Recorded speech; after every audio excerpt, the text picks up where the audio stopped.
welcome to Writing the Wrong Way, where we talk about how writing works, how writers work, and how the best writers risk being strange. But today, we have just a sort of special presentation. Recently, I was involved in a Kickstarter for a comics anthology called Dead Work, put out by the Dead Work Collective. So I'm just one member of the Dead Work Collective.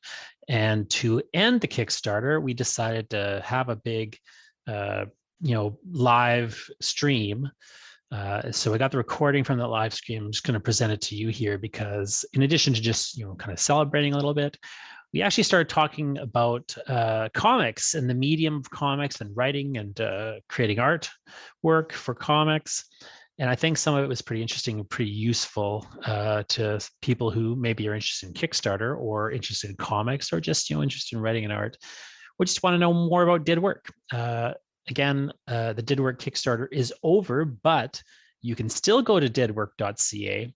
And instead of taking you to the Kickstarter page, that's going to take you to a page on my store where you can pre-order or buy a copy of the Dead Work comics anthology. So it's a bit more expensive than it would have been if you had Kickstarted it.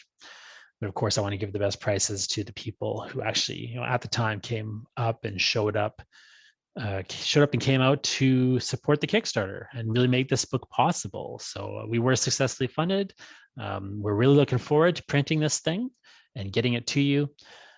So when you're listening to this, the Kickstarter is over, but you still can go to deadwork.ca and that'll take you to where you can buy a copy of Dead Work Comics Anthology. So please consider doing that. I'm really proud of my work in this book, and I think other people did even better work than me.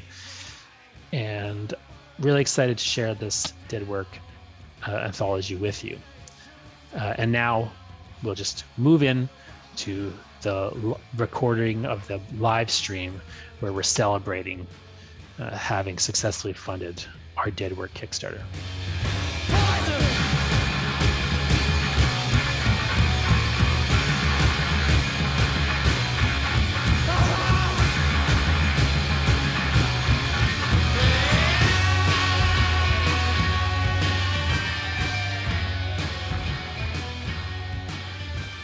I'm hijacking this broadcast. Mine says 1:15. I don't even know what's going on. For anyone who's watching, they just are going to turn into like half-bearded men talking about nothing. So this is a full beard. Thank you very much. I'm about to celebrate because it's 5 seconds. 4, 3, 2, 1. Boom. Yahtzee. I've got 238 backers. We got an extra buck in the last little bit. Right. 13,116. Every dollar. Okay, Gregory, now backers. Please take control of this meeting again. I have taken control of this meeting. I hereby call this meeting of the Dead Work Collective to order to congratulate all of you on the fact that our collection of experimental comics is officially funded. And I just want to say to all of you, not just to the people who are watching, because I don't know how many there are, and maybe there's 2, and maybe there's 1,000, but maybe there's none. So to you guys who I can see, this campaign is the first time I've ever participated in a Kickstarter or a crowdfunding campaign with this many people involved, where an impossible event occurred, where all the different disparate pieces that needed to happen were handed off to many different individuals who all did their job. I've been involved in lots of projects where people get part of a job handed to them. And it's like the old group work saying, right? I hope everyone who ever participated in group work is at my funeral to lower me into the ground so they can let me down one last time. This is the opposite of that thing, right? Where you guys just all came through in so many different ways, and I really appreciated it because I have been so busy this month. So the fact that I could just focus on my little piece and do that part while everyone else did their parts, you have my gratitude. This is what I'd like to say. Now, before I relinquish command of my tiny square on the internet here, I want to ask you guys to each in turn sum up your relationship to comics. Why do you make comics? Why don't you just give up? Why do comics keep coming back into your lives regardless of all these other things we have to do? And Jonathan, go.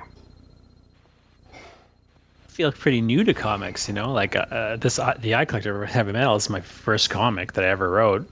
And then in Dead Work is the other ones I've done. Like, I don't know if I have a relationship with comics yet, other than, ever since I was a kid, when I picked up Sandman #6, which I'd seen comics before, but I'd never seen something like Sandman #6. And ever since I saw that issue, I just had it in my head, like, I got to do that, I didn't know how it was gonna happen exactly, but I've been trying to do something like Sandman #6 my whole career so far, and so to me, like, I don't even know what the reason is precisely, but there's just something about that alchemy of words and pictures, and that kind of the page turn, what you can do with the page turn, there's just something about the medium that I think is really interesting. I've been a bit too much of a control freak, I think, to get to it before now, but now that I've kind of gotten comfortable with a relinquishing level of control, but still having like the ability to, like, feeling confident enough I can do certain things, with the little control I have, it's it just is an interesting medium that I think has a lot of interesting alchemy available to an artist. So in terms of relinquishing control, we have groups of writers and artists, or we have a group of writers and artists here. And for those who are new to understanding what comics are, often a writer comes in with a script and an illustrator comes in and tries to interpret that script, but that is just the simplest way to describe a very complicated interplay of bringing somebody's words to life visually. Why don't I pick on Steven, who's worked with a number of the writers in this collective here, to talk about the different ways in which you take words and turn them into pictures. Well, there's a lot of ways, but I'll be honest, I really only do it one way. I just look at the script, I just draw. I don't know, turning words into pictures. It's an interesting question. I'm kind of rambling now. For Lyndon, and you did it for Jordan. Did I miss anyone? Jonathan. Dirksen, yeah. He's working on that. So what was it like working for those? Is everyone has a different voice, a different way of turning in a script, a different ask when the panels start coming in? Well, and just to be clear, you don't need to specify who your favorite is. Yeah. By any means. I think you shouldn't. You can. Oh, we all know. You can do that. This is how I get treated so well as an artist when a writer comes to me with a script, be it option A, option B, or option C. They go, how do you like your script to be? And I go, write your words, tell me what's on the panels, and I'll draw them. And if I don't like how you wrote out the panels, I'll just change them and I won't tell you.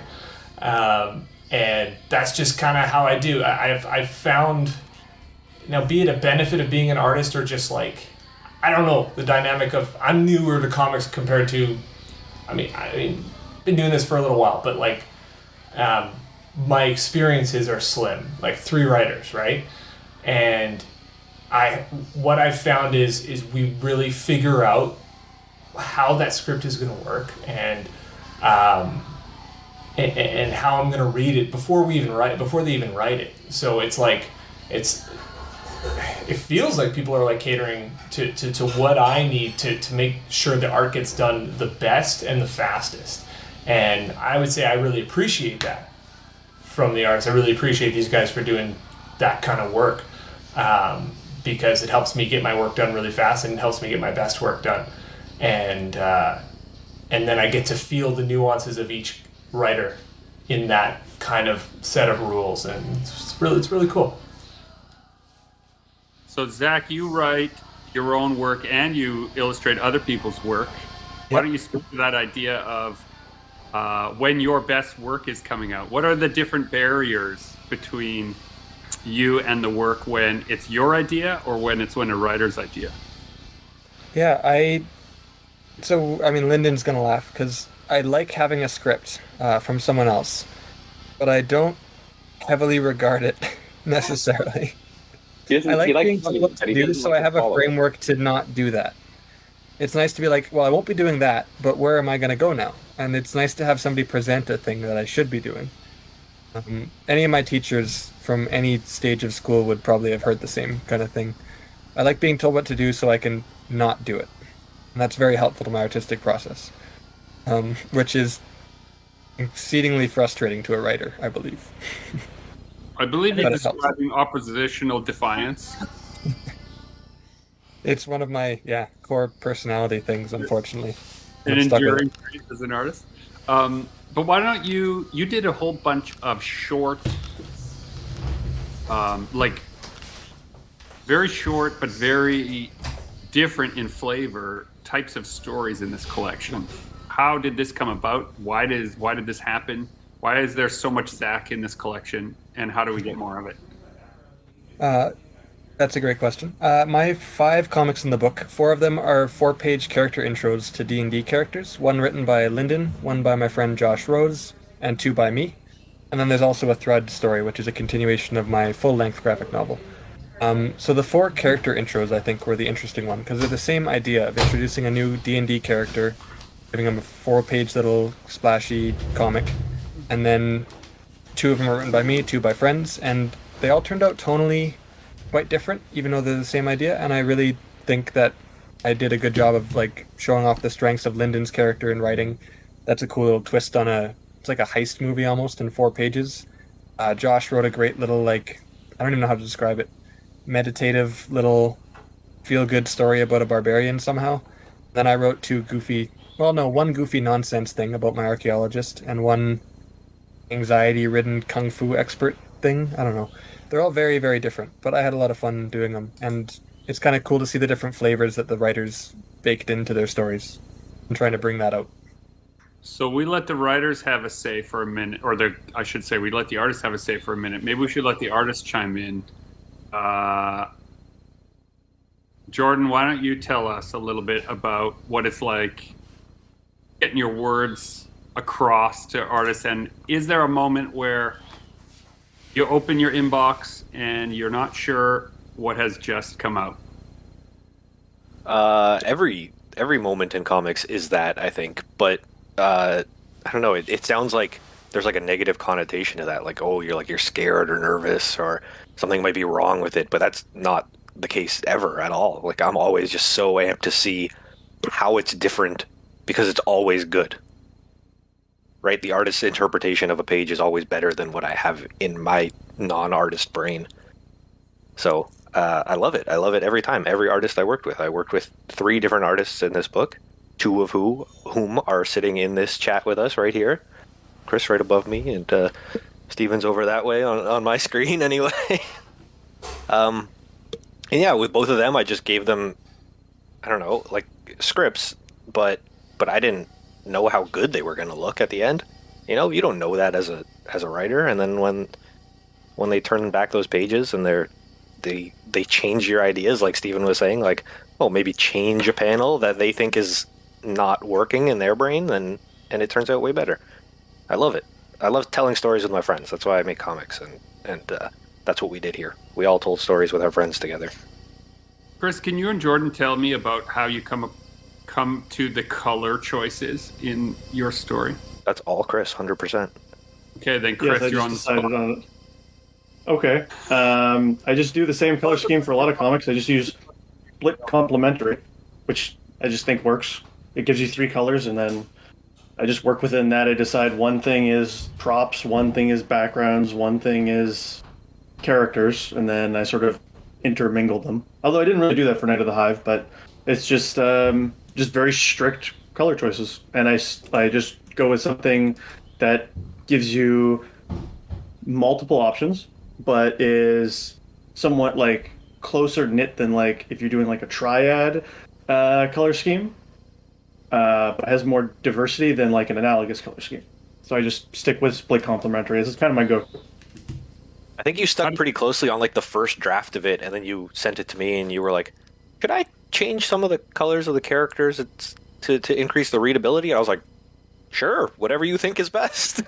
Yeah, and you did. So like the colors on the characters kind of changed through the process of you making them, to help with like differentiating like every aspect of the panels, making it all more readable and more beautiful. Is there an What interesting I really enjoyed about your paneling, Chris, is it's Night of the Hive, and it's like honeycomb paneling. It felt like. Yeah, that was cool. I totally went for that, especially on I think it's page 3. Page 3, oh yeah. Yeah, there's literally just a hexagon in the middle of the page. I was like, why not?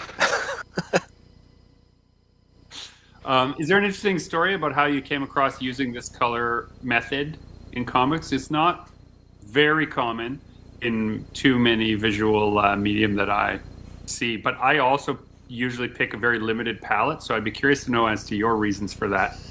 We could do a little comparison. I think my okay, so the answer is two-part. One, I believe in setting rules for yourself as an artist and just sticking to them for the sake of consistency.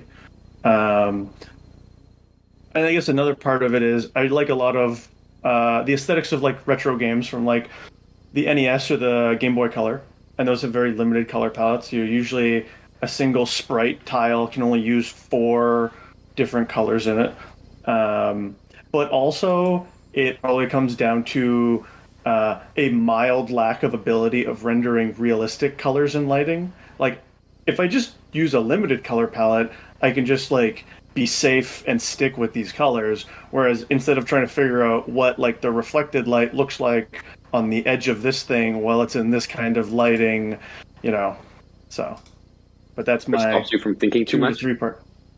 Maybe a little bit, which is a problem I have. Do you find, this is a sort of shout out to all the artists then, do you find that once those rules are in place that, I'll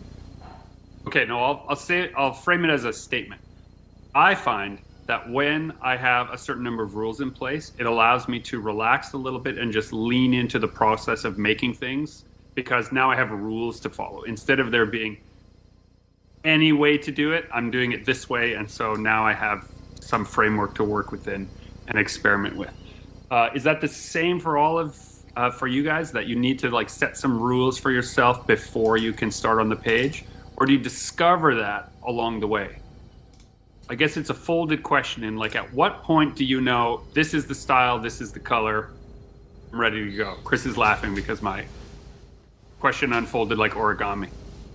I would say definitely. Once those rules are in place, it's a little bit easier. The trick is finding out what those rules are for the different aspects of a given project, right? So having the color thing decided makes that easy. But then for Night of the Hive, I did maybe 2 or 3, even 4 different passes with how to do the line art, because I couldn't figure that out, and then I eventually settled on it. But yeah. I made a bunch of palettes back in ACAD that are just these grids that doesn't show up super well. But they're these grids of full intensity is in the middle row, and then steps of white going up and steps of black going down. And they're just a grid of 2 colors and where they intersect in the middle and make a neutral kind of color. And I use those for almost everything. So instead of split complementary, they're not always complementary, but I just do 2 colors, usually a warm and a cool, and then the steps of gray in between them, and the steps of lighter and darker, the shades and tints, I guess. And those have gotten me very far. It's just nice to have, I pick 2 colors based on the mood of the comic I'm doing. When I colored Steven's book, I picked this orange and blue color palette I've beat to death over my career, because it fit the kind of spooky Halloween vibes of this cool bar and the werewolf and vampire thing going on. These purples and oranges kind of really worked well together for that. So I picked 2 colors based on the mood and then stick to mostly that. Every now and then you have to fudge a color a little bit and add something else, but 2-tone palettes seem to work for me. I studied Lee Lowridge and Matt Hollingsworth, was it? Yeah, those 2 are my favorite colorists, I'd say. And Hollingsworth is such a good colorist. Yeah. The 2 of them are they do all the flat color books like Deadly Class and Hawkeye. Those are the 2 who do that 2-tone or limited palette flat coloring stuff that I just on David Aha's work and Wes Craig, I guess. That's my favorite thing. So I try to do a lot of that. The odd gradient to help push dimensions in comics, but I try to do a lot of flat color stuff because it just looks so good when you have a limited palette like that. And those 2 are the best. I got off topic. but I stand by it. Well, you're on topic. I'm going to bring us around to Lyndon in a minute, but I want to hear from Steve on this topic. Yeah, with colors, I don't make a lot of choices. I tend to look at like a type of film that I like the color scheme on, and then I try to recreate that, but while at the same time trying to keep it as tight as possible, because I kind of idolize Zach's colors and try to keep like a tight color scheme. But it can be difficult when I'm like, I have all these different characters and I'm trying to keep certain things consistent from page to page as the scenes change. So there'll be certain anchor colors, and then I kind of like pull in one direction or the other. And I don't really make decisions on the spot. I'll like go until it looks correct. So I'll change sliders, and I'll like select every one color and adjust the hue and saturation and stuff like that. But I don't make a lot of rules. I just do my best to create a mood and keep it as simple as possible. And sometimes the simple part doesn't always come through, but I try to create that mood with the colors. So it just sometimes takes a little bit of extra time. Okay, so pivoting back around to some stuff we were talking about before, Lyndon, why don't you tell me your relationship to comics? How did you get into this crazy game? And where do you get off both writing and lettering comics? How dare you? First, the answer to your first question is two-pronged. I got into comics because I went to law school. It's just the short answer of that question. I love comics because of the community that comes along with it and the aspect of teamwork. I've dabbled in prose, but there's so much.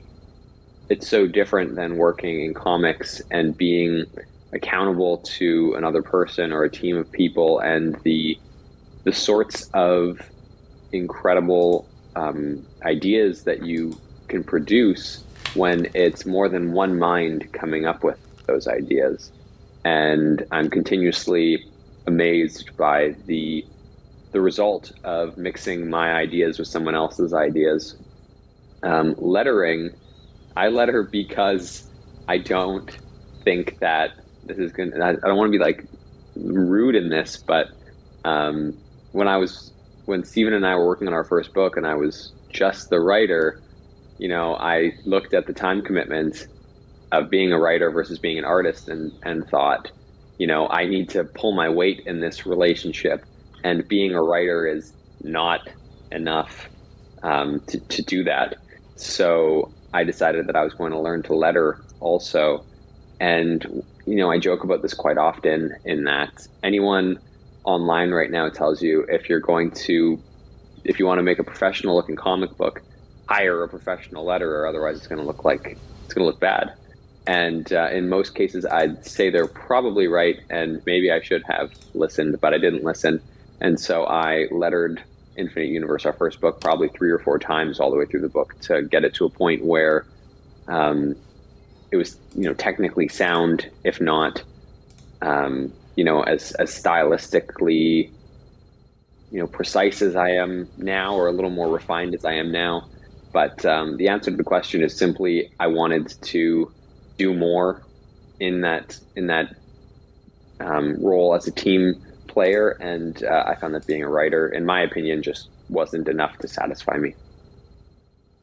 I find that I am, just on this particular point, when I would letter my own work, I would constantly catch myself rewriting without consideration right into the bubble.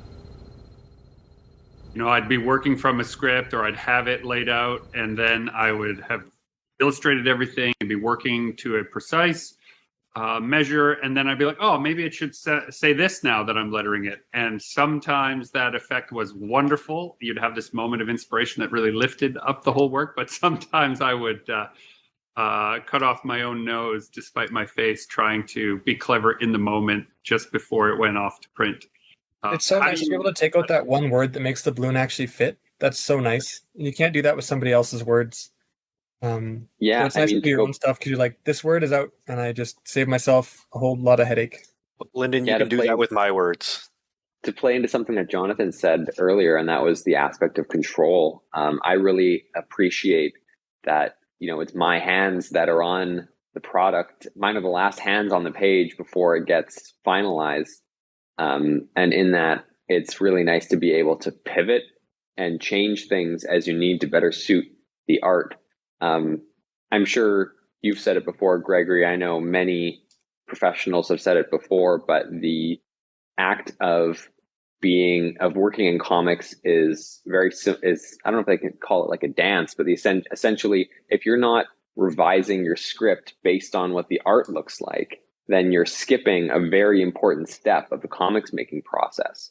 And so as the letterer, I'm able to go in and do that and not have to, create a second or third draft of the script that I then have to send to a letterer to make any changes or to change anything. I can make any changes on the fly, sort of as I'm in the flow of putting the comic together. And it's just an aspect of making comics that I feel really lucky that I'm able to do, because I understand not everyone has the time to learn how to letter their own stuff.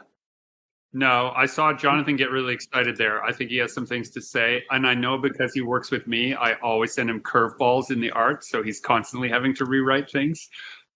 Yeah, I actually wanted to go back to something Jordan was saying, is in the same vein, which is, what one thing I realized kind of as he was talking about this idea with, the art coming and, it's that moment, when you kind of open it up and so on. One thing I realized with my own books early on was that I didn't want people just to read them. I wanted them to do things with them, and so I designed my first book, Ex Machina, to be like this book you had to construct yourself almost and so on. And my Clockfire was like this plays you can't produce. It was like a challenge to find a way to produce them, and I got really excited. I know some of you, Zach, went to ACAD. They used to teach my book at ACAD at one point. And students would do these cool projects based on it, and I get to see them and stuff. And what I really liked, it was designing a book that then a reader could take and could build something of their own with, the materials in the book almost. But the problem with that process is, it may or may not happen that a reader is moved in that way, or maybe they'll do it. I won't even get to see it. What I like about comics is it kind of pulls that person building something out of your work into the process, So Gregory, when I give you a script or something, I kind of get to see you make your own thing with that while in the process of making the book, as opposed to maybe a reader will do it later, And I'll say this about you, Jonathan. I send you more work in process, like panels as they're coming together and things like that, than I do almost anyone that I would collaborate with or have collaborated with. Because most people, when they see it malformed, will give input, whereas you tend to only give input when I say, and okay, I think I'm done. Then you'll give input. Yeah, I just assume that anything you send me, you're still working on, and I don't even see the relevance of my input. I mean, maybe it's a bad way to think, because it probably would be more helpful to get input in the process. But to me, it's why give you input? You're not even done it. Yeah, there were times when I was sending you some pages for She-Wolf, and you were quick to point out. You were slow to point out something I should have been quick to see, is that the character had crept off model. That she had taken on some different features, just because I was sort of caught up in the making of the pages, and I'd sort of lost some essential profile elements of the character. And you're like, okay, is that even the same person? I don't think it is. And I'd be like, yeah, of course. You're like, well, maybe you should double check, line them up together. You may find that they're not. And you can get swept up as an artist in your own fervor of creation. And it is good to have a collaborator who is watching from a more sober position and just saying, oh, we had a plan, and it's nice to wend our way. We're taking a different path to that destination. Okay, that's fine, but recognize it has these results. But for the most part, when you send me something, I just see it as it's not my job to draw it. So why should I comment on it? You know what I mean? But I guess what you're saying is that's not normal. People tend to get into the mix with that. Very much so, yeah, very much so. So it depends on. I mean, it depends. You pick your collaborators, and you stick with people who you find it easy to work with. There's a new person has joined the stream. I see. Someone who desperate for a like all artists, just a good belly. Steven was the next comic I did after working on Youth Eye Collector Gregory was Dirk Dirksen with Steven, and what was interesting about that was at one point, so I give him a script and everything, right? And Steven gives me like these what do you call them, like pencils, like sketches and thumbnails. Oh, yeah. So he gives me thumbnails. He's like, yeah, what do you think of these? I'm like, I don't know what the fuck do you want me to say? Like, I don't think anything about it. What is this? I was like, yeah, I don't know, it looks good. I'm like, what's a thumbnail? I had to like ask Lyndon, like, what's this thumbnail? Why is Steven showing me this? Why is Steven? But it was really cool. I liked it, but I was like, what am I supposed to do something with this? Like, I'm just I feel like I'm so new to comics. Like I understand like the thumbnails would be a thing somebody would see, but like I don't know what would my feedback be? Like I don't really even know, because to me it's just like it's another like obviously Steve will know better than I do what the thumbnail should look like, what the thing should look like. What am I supposed to tell him? But maybe it's like useful to get like a certain type of feedback. I don't know. Well, I find that my editorial feedback I receive on thumbnails is usually related to the effectiveness of the page turn. Sure. But that's really what you're trying to set up. You're trying to set up the architecture of the story and where it's going to land on the page turn. In mass market comics, that can be totally blown up by the fact that there's ad placement you have no control over. But in the indie space, you have a lot more control over exactly the architecture of the book. And so that's where that thumbnail comes in. Or the stuff I did with Gillian Horton, I would send her roughed up pages because there was some very precise medical language that was going to be accompanying each of those pages. We did a book called Medicine, which was about the real emotional cost of a life working in medicine. And so it wasn't just about whether or not the art could run away with the story. There was some very precise beats. So thumbnailing is a great process if there are some immutable pieces, things that you're just not allowed to change. Yeah, that's something I've learned with thumbnailing is you initially learn like that, you need to do thumbnailing, like all the big three, or at least Marvel and DC, I would assume want you to submit thumbnails, then submit this, or at least that's how I think I understand it. But I've learned that thumbnails, like over the time of doing this, I've learned that thumbnails, they just help me, design the page. And maybe nobody ever has to see them. Like Jonathan said, probably didn't even matter, right? But for me, it helps me design the page. Like you said, the page turn as well. So in the indie space, at least, it helps with directing the book. Speaking of thumbnails and particularly the page turn, I am interested in this topic with actually all the writers and the artists here. How do you feel about scene changes that are not on the page turn? What do you mean? Some writers like to build their books or their layouts so that the page turn signifies the change of like a location change or a scene change, and some don't. They'll just they'll do the scene change on the odd numbered page instead of the even numbered page. And I'm just interested in what everyone's views are on that decision. Ooh, I saw Chris have a deep, ponderous expression. I want to hear from him first. It was mostly, I don't have enough experience to have an opinion on this kind of expression. I'm like, do I know enough about making comics to say definitively if I have like any thoughts on it, right? Like anything worth saying. So yeah, I don't know. I don't think it necessarily matters. I actually think it might be jarring for people if you think about it, where it's like, unless you frame it properly in the page going into the panel going into the page turn, if you suddenly turn a panel and you're now in a different location, the reader might be like off-put slightly. But if it's a transition on the same page, it's less shocking, I guess. Yeah, an ensemble cast can handle a page turn as a location change a lot easier than a streamlined narrative. I think that's for sure true.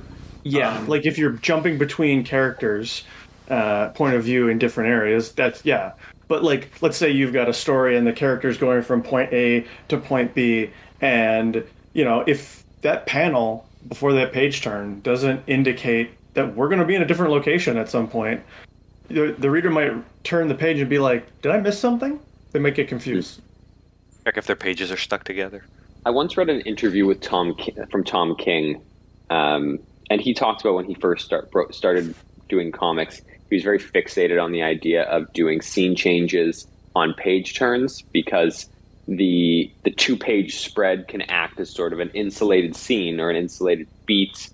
And then he said he got to a certain point where it didn't matter anymore. He reached a point in his writing where he could make that transition in the middle of the 2-page spread and it still worked. And I just wondered if anyone had any strong opinion for or against that sort of practice. It's sort of a niche comment, but we're here. My last several books have been without any kind of bleed over to the next page, so no 2-page spreads. I keep everything like kind of as a 1-page basis. And I think I want to start focusing more on that page turn as an interactive element of like, it's a whole new thing you're switching to. So I like that idea.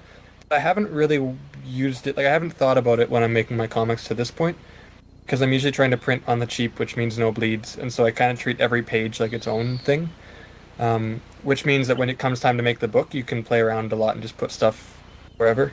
So I'd like to do a project with a lot of bleeds and spreads. And I think it matters more when you deliberately think about it like that. But as for now, I've just been doing, this page is like, I do a page in a day and that's my day's work, and that page in my mind is kind of a more separate thing. But it seems fun to play with, so I think it'd be good to try both. It's okay, Zach. We'll put together a much larger book that involves page turns and full scenes. Swell. We should get some kind of giant government grant to help cover my expenses in the meantime, though. Yeah, we'll work on that. I want to know what Steven's laughing at. I just thought it was funny, and I was going to say something, but I have my audio coming back through my headphones so that this stream works, and I have to pick when I talk carefully because it just drives me crazy. But Lyndon, could you clarify? Are you talking about doing like a scene change from like bottom right of one page up to like the next page instead of on a page turn, like the reveal on the opposing page? Well, it's not necessarily always a reveal, but a scene change in particular. So you and I just did issue 2 of The Laundryman, which we're working on, and I know that for a fact that in that book, the scene change from the night in the barn to the diner is not on a page turn, and that's because the rest of the pacing of the scenes surrounding that scene change were such that I needed to prioritize those page turns and those reveals rather than have to stretch out a short moment into a double page spread just so that I could get a scene change on a page turn. And I just wondered. Opinion on that, then. Nope, please. I think it's great. I always bring a lot of my thinking with comics back to how movies work, and I'm not a filmmaker. I just watch a lot of movies. But like you can have, even though we're going from like outside in the dark to like inside in the daytime, it's still like you can use the opposing page like a non-page turn scene change because it'll feel like a George Lucas wipe. It's just a nice soft scene change. It's inconsequential. We're just moving the story along, and I think you can do that because you're all the way down here at the bottom of the page, and then you're going all the way up. So like there is that brief moment where you're not focused on anything, so you still have at least that nice change. Whereas you can reserve those page turns for like we'll stick with Star Wars, where you go from like say the conversation between Luke and Vader in Jedi, and then we swap and it's the space battle. That's what the page turn's for. So you can do softer switches, and I don't have any problems with it. You're very good at planning that on the script too, and so I don't even think about it. I'm just like, oh, okay, that makes sense, Yeah, it really depends on whether or not you have foreknowledge of how much control you have of the actual layout. Like when I was doing stuff with Kevin Anderson for the Clockwork Lives graphic novel, there's an anthology similar to ours in that it was a huge number of artists in different styles writing short chapters of a very big collection. I had no knowledge of where I would land in the overall collection, whether my page 1 was going to be a facing page or a turned page. I didn't know. So I had to construct each one as if it kind of stood on its own and had a payoff that just led to the first panel. And often, if you're doing short works, you don't know. You won't know, and it won't be up to you. And in we had the luxury of having Adam, our editor, give us a little input in that layout choice, which probably drove him crazy because I put some notes in my submission, like this must be a facing page, this must be a 2-page spread, or I'm out taking my toys and I'm going home. Right. Well, I remember I was talking to him as he was putting together the layout, and he was asking just for like some general advice on how he should approach it. And it was basically like, it became a puzzle, right? Because I was like, well, odd numbered page, or like most comics prefer to start on the odd numbered page. We have a couple of comics that are evenly numbered, so they probably need to go back to back, because then if you start them on an odd numbered page, then they'll end on an odd numbered page. And you can flow into the rest of the comics. And thankfully, Gregory, you had provided a comic that not only worked really well to open the book, but was 3 pages, meaning that it ended on an even numbered page, and we could start all the rest of the preceding comics on the odd numbered page, which is the intention of most comic writers.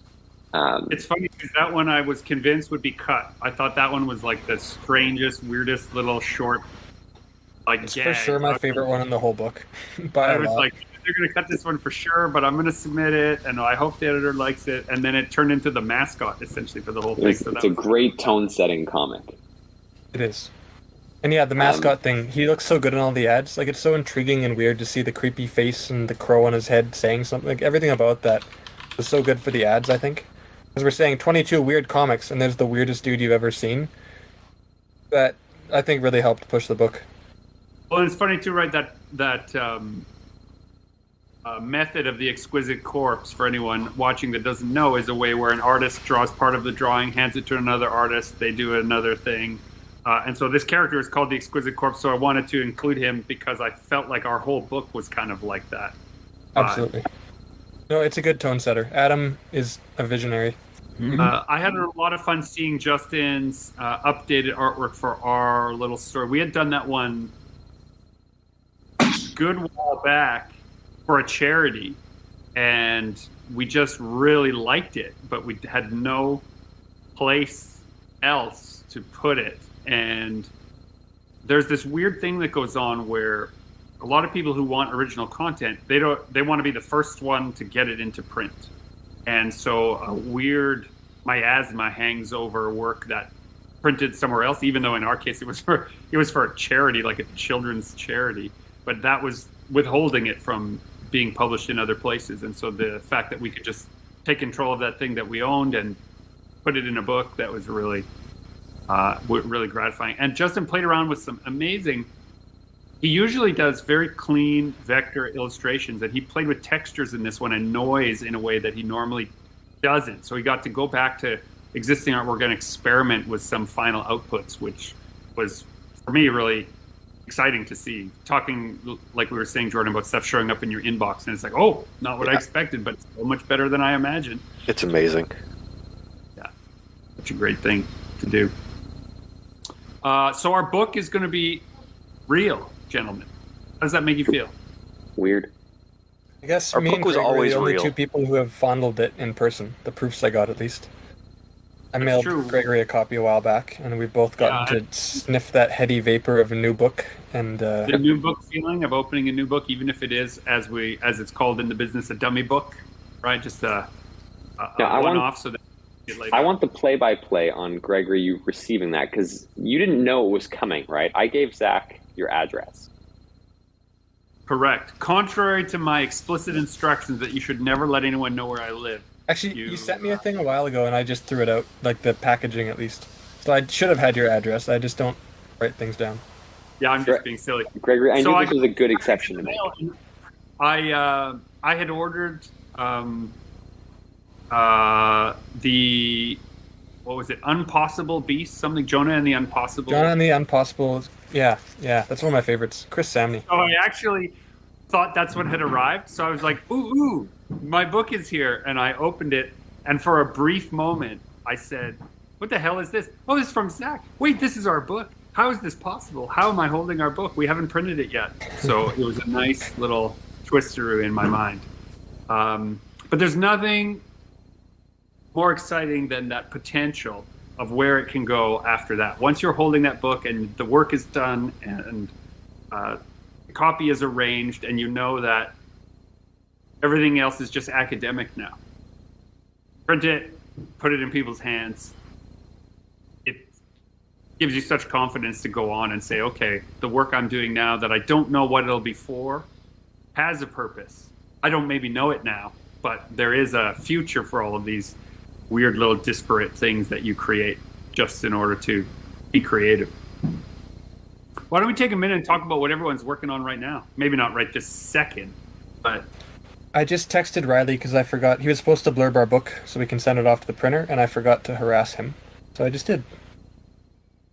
Riley Rossmo, international man of mystery and Batman no big artist. Deal. And thanks to Riley Rossmo. Hasn't done it yet. I don't know.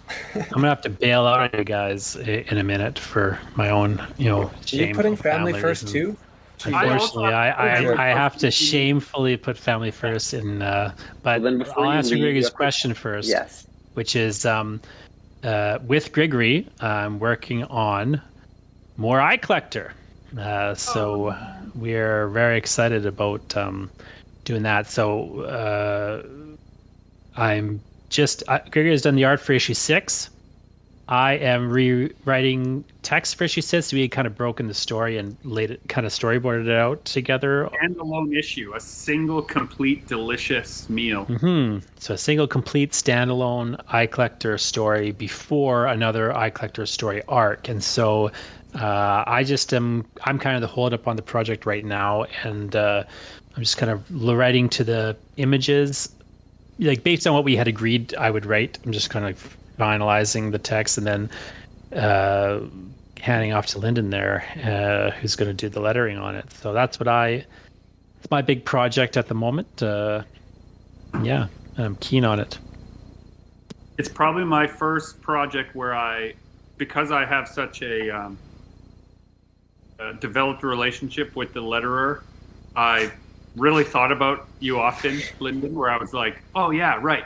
Yeah, Lyndon will letter it in this way. I have to make sure this negative space exists. I have to think about that. And that was interesting for me to have the team be the same team. Changed some of my layouts. I was sort of disregarding whatever Jonathan might be saying on that page, but I was making sure there was room for you to put it there. There's room for him to say it. Yeah. That's right. Room for him to say it. For sure. I know all of you have different projects, so don't be shy. Just jump in. Or would you like me to tag you in? Well, I can jump in because I have a book with Lyndon, a big full-length book that I'm working on as of next week when things calm down from this whole nightmare. And I'm working on a book with Gregory Chimichuk of Eye Collector fame. So we're working on that. I want to get back to that. And Jordan and I are talking about an upcoming project potentially. And is that all the writers? No, Jonathan and I are talking about a project. So 2 in progress, 2 hypothetical future foibles. It'll be good. That's everybody then. Is that a complete set? No, I haven't gotten Chris art on something. I think I've worked with everybody else in the Dead Work Collective then. Once I you get need Chris to write you some D&D. Yes, right. Yes. Okay, so I'll collaborate with short everybody. Story. All the Dead Work. And if we make a Right volume now 2 I'm of Dead working Work, it on, won't be any dead work. It'll be all Laundryman alive work. issue 2. No, I just finished Laundryman issue 2. Working on Laundryman issue 3. And I've just got this train of comics that I have to do that are they're all right here right now. And so Laundryman issue 2, issue 3, then we're going to have Dirks, and we're going to finish issue 1. Then we got There Was Another Life.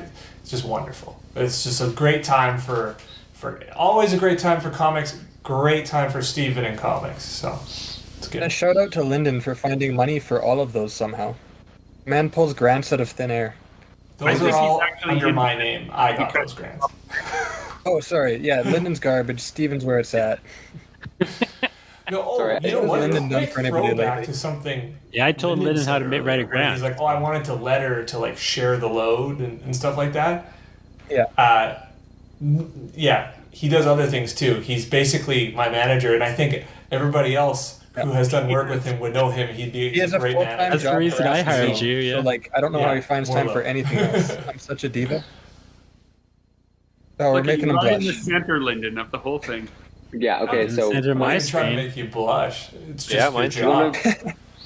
One of the things that my fiance knows about me is that I'm not great at always taking compliments, but one of my joys in comics over the last little while has been that I've been fortunate enough to find some funding for the artists that I work with.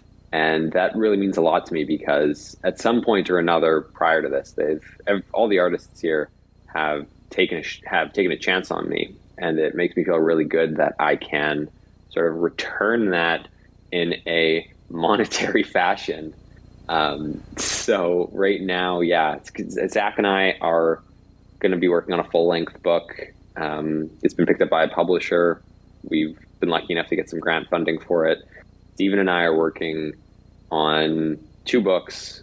Both have got some grant funding for them. One of them has currently been picked up by a publisher. Chris and I are slowly working on a book. I'm trying to find some funding for him, and then we'll worry about a publisher. But we're also working on a short comic right now together too. And obviously I get to work on more Eye Collector with Jonathan and Gregory, which I'm very excited about. And I am hoping that when Jordan is ready for another full book, that he will need a letterer, and I will be able to work with him again too. It is. And I found you that big lettering thing to letter a lot of books. Yeah, we're not. That hasn't started yet. That's not on my slate yet, as far as in progress projects go. 2 weeks away. Yeah, we'll talk about it. That leaves you and I, yes. Chris. Okay, I'll go now because I have to leave in 10 minutes for D&D. I've got a project with Lyndon, which is a fairly big comic, and maybe we lost someone. Yeah, Jonathan had to go. Oh, he's leaving. That was the wave. Okay. A big project with Lyndon, but potentially maybe it was too big for me. I said, make a comic as long as you want. And maybe it was a horrible mistake on my part because I see a page count and I'm like, ooh. Overwhelmed is, I guess, the term I would use. And then we've got a short. It's like 10 pages? 8 pages? 10 pages. 10 pages that we're working on. And then I've got another short with Jordan, which, based on the script, is probably not going to be applicable for the the contest that is going into. It's a little more risque. Maybe. They said PG-13. That's up to you. You're the artist, so look, I'm going to draw the things in the panels you told me to draw, and if I draw those things, you're drawing all the dicks that I told you to draw in that comic. Yes. Clean for there's that. Maybe. And then I just said the word. It's not. I'm not showing anything. Jordan and I also have another comic in very early pre-production, I would say, still in semi-concept phase. Like we have the general idea, but we haven't really hammered out much besides. Like you wanted to do a few more drafts on just like the outline. Yeah, I'm not loving where I have it right now, so yeah, that's on me. And then I get bored when I'm at work, so I write on my phone, and I have a few solo projects that I have written up out of result of that. But I'm not going to go into those because if I speak about projects before I start them, they won't happen. Ah, yes, the curse. I know that curse well. Yeah. I know that curse well. Yeah. And Jordan. That leaves me, and I don't have much of an answer beyond that. I have sent Chris like 100 different ideas where I'm like, let's do this, and let's do this, and this other weird thing. Because Chris makes super weird art, and I just want to write super weird stories. So I'm just pushing the limits and seeing how far before he says, you've gone too far. So there's no such thing. That hasn't happened yet. We could work on our things too. I thought the one that you're talking about, which you say is probably pushing too far to make it into the anthology we're trying to get it into. Yeah. I sent you that first draft. Yeah. And I really thought I thought I went way overboard. And you were like, oh, no, nothing in this is weird. Everything's fine. And I was like, let me do a second draft. And the second draft, you're still like, yeah, everything is fine. So maybe I'll do a third draft. Who knows? More Richard. Yeah, but I'm just sending him all these ideas. If Steven ever becomes free from Lyndon's monetary shackles, whoops, maybe one day we'll get to do something a little longer. And obviously, I'm looking forward to the other super secret thing that Zach and I were talking about. But that's about it. I just want to work with the 3 artists who are sitting here. Well, I forgot Gregory. Who I do definitely know with as well, but 3.5 artists. That might be a little longer down the line. And as Lyndon suggested, I'm going to need letterer on everything. So, yeah, this is how I secure my future. Is I surround myself with other people who need my work. The scripts that Jordan has sent me, it says like. Actually, yes, the experimental one was like silent, unlettered comic. Yeah, but then the other one we're working on that's like still in the pre-production phase. It's like author Jordan, art by Chris, letters probably Lyndon. Yeah. I did that for Night of the Hive and for Vertilac, my 2 of the shorts in this too. I wrote in like lettering probably by Lyndon, I assume. Yeah, I mean, at this point too. You do a good job and you're available for us, so. Yeah. And it's no fun to letter books, so. I've tried and failed horribly. I like lettering books. I'm just not I don't have a precise enough mindset to land it properly every time. It's requires such care and deliberation to do it well. Yep. So when I'm in the right mood, I like lettering short comics, like 4 or 5 little page things. I love doing the word balloons and building that all out for something short. But I have 3 full-length graphic novels right now that 2 of them need a letterer. One of them you already lettered 4 out of 5 parts of it, Lyndon, anyway. So part 5 is coming your way. Wonderful. See, this is how I sustain my life. Mm-hmm. I am going to pass the torch of this stream conversation leading over to Zach now. Zach, it's your job to wrangle these rails. I must sign off because I too have family responsibilities that I must go to. But I really enjoyed making this book with you guys. I really enjoyed seeing it come together and launching this Kickstarter, and I'd do it again in a heartbeat. So I can't wait for Dead Work 2. Yeah, let's do it again. We don't talk about Dead Work 2. Not yet. Too soon. Too soon, yeah. We need some actual dead work. Yeah. Pulp Science Anthology. All right, this is Gregory signing off. Thanks so much for having me in the stream. Talk soon. Oh, Captain, my Captain. Well, he was a very good MC, and now I'm going to go back to just goofing off. Have I shown you my Frog Knight work 3 times? Here we go, back to Frog Knight. Because I bought this, and it's pretty.